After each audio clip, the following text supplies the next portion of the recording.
what we do is, why don't you talk about what a candidate goes through? Like Sure. what happens when people want to become a writer for Gearbox Software? What's like their first angle and what steps do they go through? Yeah, well, I mean, we always, you tweeted out right before Christmas and let everybody know that we had a position open. So, you want to start at the very beginning, letting people know that there is something that we're looking for, we're growing. But really, the first thing we look for is writers send in resumes, in the basic, like, here are the narrative projects I worked on. We really, we kind of have writers of all sorts of different experience levels. We have some junior guys and we have some senior guys, and we have a really good mix of people right now, and that's really healthy for the team to get your old blood and the new blood. But recently, we really have been looking for people who've been around the block once or twice, or a little bit, especially, games writing is a little bit unique from other types of writing. It's like no other medium in the world. And having someone who's at least been through a little bit of that project has been good. So, we definitely start at the resume phase, but right from there, we look at that, and if we're interested at all, we have a writing test we send out from Gearbox. And the typical Gearbox writing test, it's probably a little bit long right now. It's a lot of work. It's interesting because I think there's some people that might maybe selecting themselves out of the process because it is a commitment to do the writing test, but I'm okay with that. I think that if you're going to end up as part of the team, you should really care and really be willing to go the extra mile. I mean, that's what we all did. Well, and games writing, again, talking about those things that are really unique about what we do. You've got to turn things around really fast, and you've got to do a lot of writing, especially when we get in that cadence of mission development.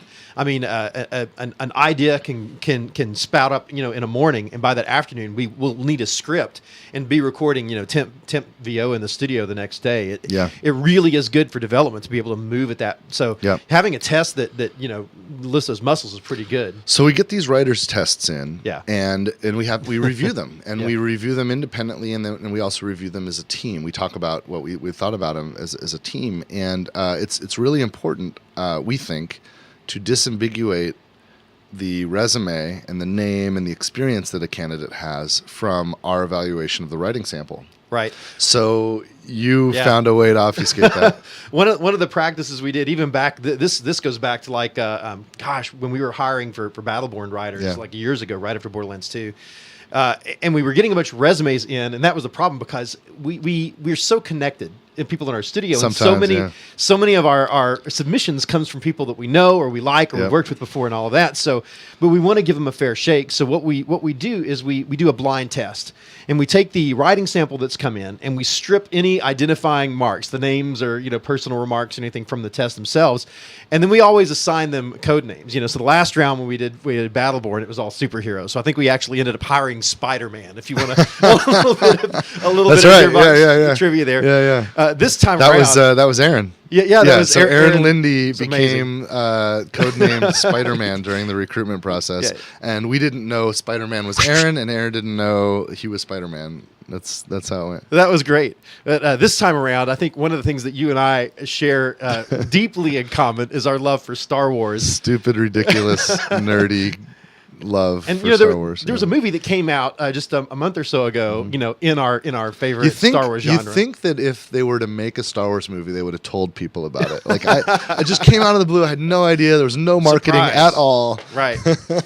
But in celebration of that, when we started getting our samples back at the beginning of December, I was I'm like, I want to use Star Wars names. So instead of superheroes, I use Star Wars names. But one of the things that we're really looking forward to do is kind of diversify our bench in writing. We want people from different backgrounds and different interests and all that. So we're very sensitive that we get, writers from everyone, and submissions from everyone. And we had some great female authors that were in this time, and some great guys and all across the board there.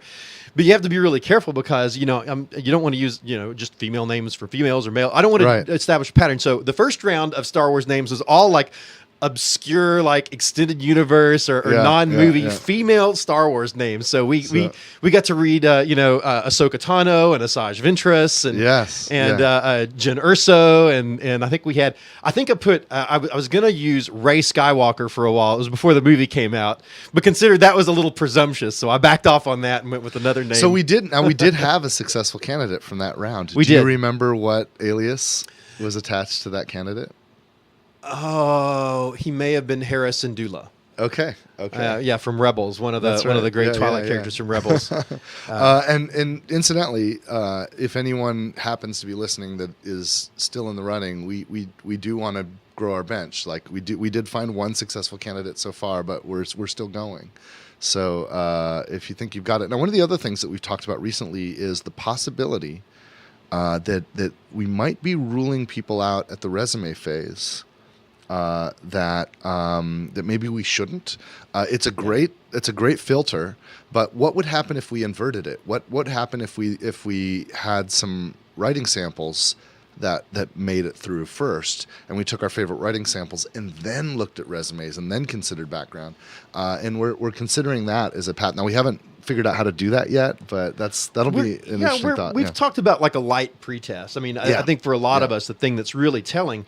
So much of game writing is in like mission-based dialogue and that really good back and forth banter. I think when we've been most successful as Gearbox, whether it's been Brothers in Arms or Borderlands or Battleborn, you've seen, or even Duke Nukem now or Aliens, you've seen that great kind of multi-character back and forth with really cool dialogue. And so, we talked about a quick little test where like write us a 3-page mission, that has good conversation with characters and all that. So if we'll formalize that up probably in the next 2 or 3 weeks here. And for those of you who are perspectives or who are interested, we'll post something on the Gearbox website and make it known to everyone. Probably tweet it out. I'm sure you'll help us get us a little launch on your Twitter post there to be sure that everybody knows about it. But that'll be really cool. It's so fun to read people's creativity and all of that, and to get to know people